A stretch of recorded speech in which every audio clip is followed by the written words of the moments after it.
Good evening all. ഇന്ന് നമ്മൾ ഉണ്ടാക്കാൻ പോകുന്നത് തൈര് പച്ചമുളകാണ്.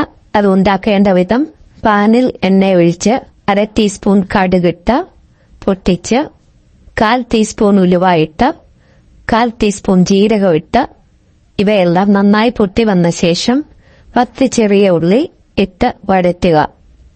ആവശ്യത്തിന് കറിവേപ്പിലയും ഈ സമയത്ത് ചേർക്കാവുന്നതാണ്.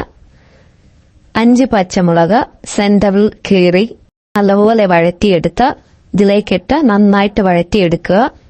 അതിനുശേഷം 1/4 ടീസ്പൂൺ മഞ്ഞൾപ്പൊടി, 1 ടീസ്പൂൺ ഉപ്പ്, 1/4 ടീസ്പൂൺ കായപ്പൊടി ഇവ ചേർത്ത് കുറച്ച് സമയം കൂടി വഴറ്റി നന്നായി വഴന്നു വരുമ്പോൾ തൈരിലേക്ക് ചേർത്ത് വാങ്ങാവുന്നതാണ്. തൈര് പച്ചമുളക് റെഡി. Thank you.